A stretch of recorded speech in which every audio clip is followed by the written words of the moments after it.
처장님, 예. 궁금한 게 예. 요즘 이제 랜섬웨어가 큰 화두지 않습니까? 네, 맞습니다. 네. 근데 랜섬웨어 막 그 기사 같은 거 보면 예. AD 보안의 네. 중요성을 또 굉장히 또 강조하더라고요. 네. 네. 그 이유가 뭔가요? 랜섬웨어가 AD 보안하고 무슨 관계가 있는 거죠? 쉽게 보시면은 사실은 우리가 이제 엣지 포인트라고 하죠. 보통 이제 단말이 가장 보안에 취약한 게 되고요. 우리가 재택근무 환경도 보면은 대부분의 접근이 외부에서 단말을 접근하는 형태입니다. VDI면은 가상의 단말을 접근하게 되고요. 그렇죠. SSVPN은 보통 직접 단말해야지 직접 시스템에 접근하지는 않거든요. 근데 단말에 누군가가 만약에 침입을 했다. 그러면 첫 번째 침입 루트는 단말이 될 거고요. 그러니까 단말에서 일어나는 위협들은 주로 횡전파가 일어나죠. 단말도 단말로 다 전파가 네네. 일어나는데 우리가 AD가 없는 환경이다라고 하면은 만약 단말이 4,000대가 있다라고 하면 4,000대를 다 해킹해야 되는 건데 AD가 있는 환경이면은 AD만 공격하면은 4,000대 해킹하는 거와 동일한 결과를 얻을 수 있거든요. 그러니까 누가 봐도 가성비가 좋은 거네요. 그렇죠. AD를 공격하게 되겠죠. 네네. 그러다 보니까 그러니까 얘가 AD가 국내에서도 그렇고 해외에서도 급증하는 게 있었거든요. 윈텐이 되면서 사용량이 굉장히 많이 늘어났습니다. 그러다 보니까 사용하는 고객도 많아지고 AD가 가지는 ROI 베네핏이 있고 그러다 보니까 중요한 공격이 되고 있고 이게 이제 랜섬웨어라고 하는 위협과 같이 합쳐져서 랜섬웨어 공격이 주로 엣지 포인트, 단말을 통해서 일어나고 단말은 AD에 연결돼 있고 그러다 보니까 AD가 중요한 공격 대상이 된다라고 보시면 될 것 같습니다. 근데 사실 기업들이 지금까지 뭐 랜섬웨어 최근에 이렇게 된 거고 네. 그러니까 AD에 대해서 네. 그렇게까지 크게 네. 뭐 그런 위협을 많이 못 느껴가지고 방어가 좀 허술한 거가 있는 것 같은데. 그렇죠. 예. 그러니까 이거는 이제 거꾸로 보면은 보통 우리가 대부분은 경험적인 거에서 우리가 얻잖아요. 네. 그런데 우리가 10년 전에, 5년 전에, 3년 전에 위협이 없다 그래서 지금 위협이 없냐 그러진 않고요. 트렌드가 바뀐 거고 형태가 바뀌고 누가 중요한 공격을 어디를 하냐가 중요하고요. 그래서 국내에서도 보면 2019년도부터 해가지고 공격이 많이 늘어났고요. 2021년까지 해서 AD 공격은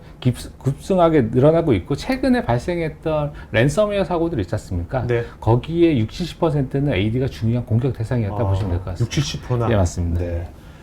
자, 그리고 제가 그 처장님하고 사전에 이제 토크하면서 좀 느꼈던 게 뭐냐면 이게 저는 AD 보안을 하자 해가지고 솔루션만 쓰면 다 되는 줄 알았는데 예. 그게 아니라 예. 또 다양한 또 체크 포인트가 또 많이 있더라고요. 맞아요. 네. 예. 그래서 그런 것들이 과연 어떤 것들인지 예. 한번 자세히 살펴보도록 하겠습니다. 예. 여기 보시는 것처럼 일반적인 어떤 단말 간의 전파는 침해 단말이 횡전파를 하는 것들이고요. 횡전파를 일어날 때 주로 단말들이 국내에서도 현재 대부분 AD에 조인이 되어 있고요. AD를 통한 어떤 전파 체계들이 만들어집니다.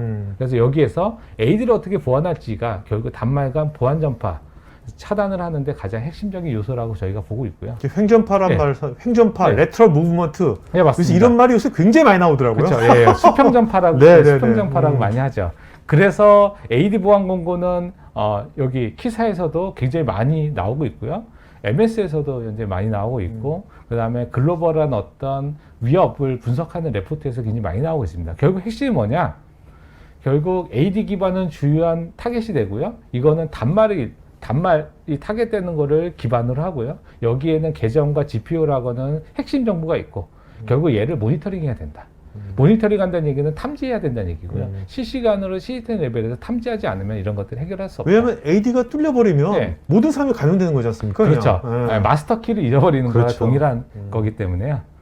그래서 저희가 AD 보안은 크게 NIST의 사이버 프레임워크, 사이버 시큐리티 프레임워크 기반으로 하면은 프로텍트, 디텍트, 리커버, 리스판스 단계가 있는데요. 그동안 우리가 프로텍트는 어느 정도 돼 있다. 그리고 리커버랑 리스판스도 기존에 백업 체계를 어느 정도 돼 있다. 근데 여기서 가장 취약한 부분은 결국 디텍트 단계. 디텍트를 통해서 탐지를 하는 것들이 만약에 재택근무 환경이 아니어도 사실은 단말 보안은 AD를 중심으로 이루어져야 되는데 얘가 재택근무가 되면서 훨씬 더 탐지해야 되는 니즈들이 많아지고 있고 위험성도 많아지고 있기 때문에 이런 AD 기반으로 단말의 위협 탐지를 하는 것들은 어떻게 보면 필수적인 요건이 되고 있다라고 보고 있고요.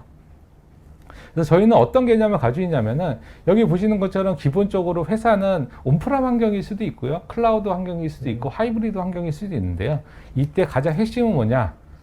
결국은 이거는 행위이기 때문에 행위 데이터를 얼마나 주냐가 이 제품이 얼마나 많은 위협을 탐지할 수 있냐에 대한 개념이라고 보시면 될 것 같아요. 그래서 굉장히 많은 우리가 그 탐지해야 되는 모든 데이터를 탐지할 수 있는 체계를 가져야 되고요.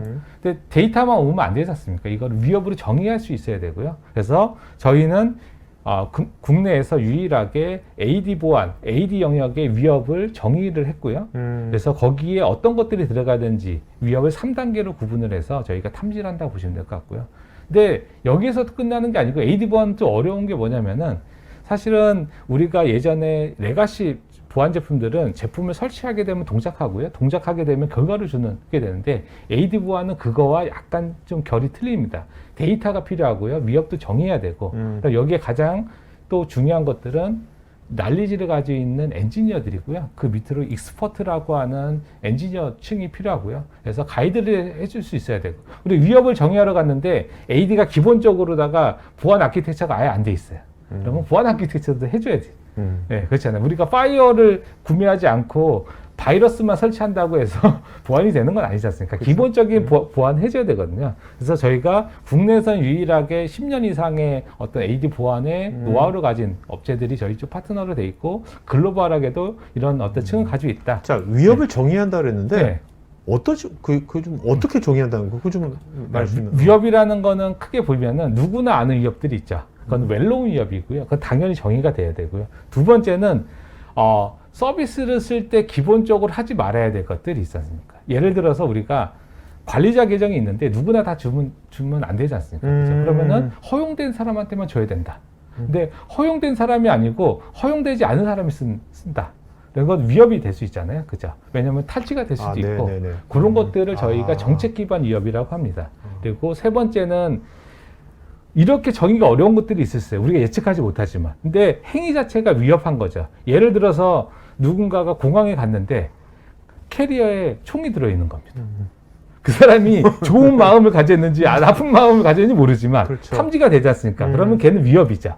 그런 것들이 위협이 될 수 있는 행위들이 세 번째 위협이라고 보시면 될 것 같아요. 이렇게 세 가지 위협을 저희가 정의하고 있고요. 그 내부적으로는 다시 리스트업 돼서 이런 것들이 이런 위협이다. 라고 해서 고객사의 요구를 기반으로 해서 위협 탐지를 할 수 있게 제공해 드리고 있습니다. 근데 그게 노하우네요. 어떻게 보면. 그렇죠. 노하우와 솔루션. 그렇네요. 그리고 여기에서 레퍼런스를 통해서 얻어진 피드백. 이런 것들이 유일하게 캐스트만이 현재 국내에서 이런 것들 지원하고 있다고 보시면 될 것 같습니다.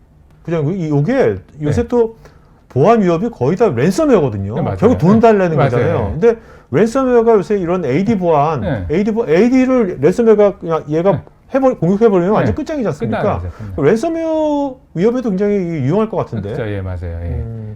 그래서 주로 사실 요즘에 보안 위협하면 랜섬웨어가 이퀄이고요. 랜섬웨어는 결국은 어디를 통해서 들어오냐? 대부분 단말을 기반으로 일단은 침투를 합니다. 그러면은 첫 번째, 단말에서 직접 시스템에 접근하는 굉장히 어렵고요. 결국은 단말 간 전파를 이루어지고요. 이때 핵심이 AD가 된다라고 해서 현재 국내뿐만 아니고 글로벌하게도 이런 단말 간 횡전파, 여기 AD 공격은 랜섬웨어에서 일반적인 루틴이 되고 있다고 보시면 될 것 같습니다. 네, 알겠습니다. 네, 잘 보셨죠?